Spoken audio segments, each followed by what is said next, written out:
तो आपकी इबादत से किसी को तकलीफ नहीं होनी चाहिए, इसको याद रखिए। अगर आपकी इबादत से किसी को तकलीफ पहुंच रही है तो हुकूकुल्लाह को तो आप अदा कर रहे हैं, लेकिन हुकूकुल इबाद में जो आप गड़बड़ी कर रहे हैं उसका क्या हल होगा? इसीलिए उलमाए किराम ने मसला लिखा है कि अगर कोई इंसान सोया हुआ है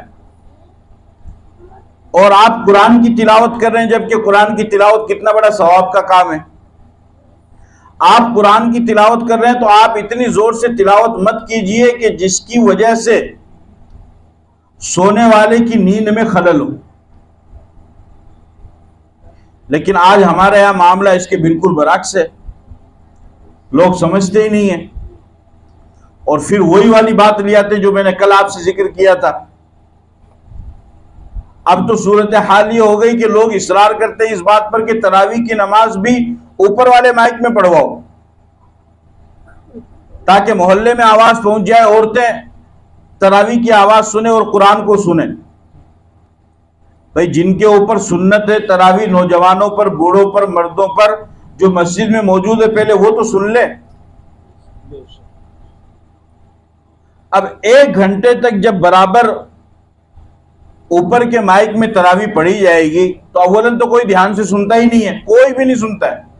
दूसरे कुरान की बेहतरामी और बेअदबी भी है, इसलिए कि कुरान की जब तिलावत की जा रही हो तो उस वक्त हुक्म है कि खामोश रहो और चुप करके सुनो। इज़ा कुरिअल कुरान फस्तमिउ लहु वअनसितू लअल्लकुम तुरहमून। जब कुरान पढ़ा जाए तो उसको गौर से सुनो और खामोश रहो। लेकिन मामला इसके बिल्कुल बरअक्स है। और कितनी मस्जिदों में रमजान के महीने में सहरी के मौके पर कहीं पर नाते लगा देते हैं, नज़में लगा देते हैं, कहीं बयान लगा देते हैं, कहीं तिलावत लगा देते हैं, इस वजह से कि लोग उठ जाए। जिस जमाने में माइक नहीं था लोग तब कैसे उठा करते थे? तो दिल के अंदर अगर तलब और तड़प होगी तो इंसान खुद ब खुद काम करने के लिए उठ जाएगा। अगर मालूम हो कि सुबह 3 बजे वाली ट्रेन से दिल्ली जाना है तो इंसान खुद ब खुद 2 बजे उठ करके 3 बजे स्टेशन पहुंच जाएगा, अगर तड़प है तो।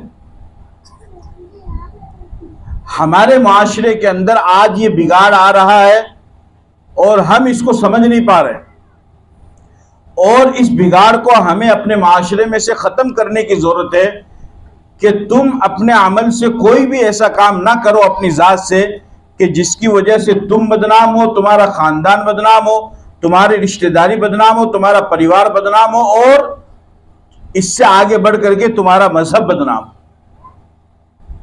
इसलिए कि मजहब तो इन चीजों की इजाजत देता ही नहीं है।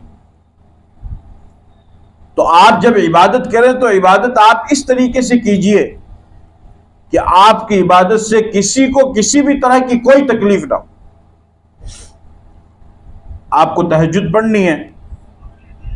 अब आमतौर पर ऐसा होता है कि मस्जिद में ताला लगाया जाता है, उस ताले की चाबी इमाम साहब के पास होती है, वो रूम में होते हैं। अब किसी साहब को अगर तहज्जुद पढ़नी, वो 3 बजे उठ करके जाकर के मस्जिद में जाते हैं। भाई तहज्जुद की नमाज पढ़नी है या नफल नमाज पढ़नी है तो अपने घरों में अदा करो। हदीस के अंदर आप अलैहिस्सलातु वस्सलाम ने फरमाया कि तुम अपने घरों को कब्र मत बनाओ, कब्रगाह मत बनाओ। कब्र पर कभी किसी मुर्दे को नमाज पढ़ते हुए देखा है? तो फरमाया कि तुम भी अपने घरों को ऐसा मत बनाओ, बल्कि अपने घरों में एक जगह ऐसी रखो कि जहां पर कभी तुम और कभी तुम्हारे घर वाले नमाज पढ़ते रहो, ताकि वो घर आबाद रहे। अब अगर तहज्जुद की नमाज पढ़नी है, नया नया ईमान बना और नया नया जोश आया, अब सुबह 3 बजे खड़ा हो गया, अब खड़ा होकर के पूरे घर वालों को जगा रहा है, लाइट चालू कर रहा है, और फिर उसके बाद में शोर शराबा करके फिर सबको दिखा करके बता करके उसके बाद तहज्जुद की नमाज पढ़ रहा है। ये इस्लामी तरीका नहीं है। अगर आपको तहज्जुद पढ़नी है या कुरान की तिलावत करनी है तो खामोशी से चुपचाप उठ करके आप तिलावत कर लीजिए, लेकिन किसी को तकलीफ दे करके करना ये सवाब का काम नहीं है। नबी पाक सल्लल्लाहु अलैहि वसल्लम का मामूल ये था कि चूंकि जगह कम होती थी, आप अलैहिस्सलातु वस्सलाम अपने घर में तहज्जुद पढ़ा करते थे, तो आपकी चहेती बीवी उम्मुल मोमिनीन हज़रत आयशा रज़ियल्लाहु ताला अन्हा आपके पास लेटा करती थी। तो आप अलैहिस्सलातु वस्सलाम क़याम किया करते थे और लंबा क़याम करते थे। उसके बाद में आप रुकू में जाते।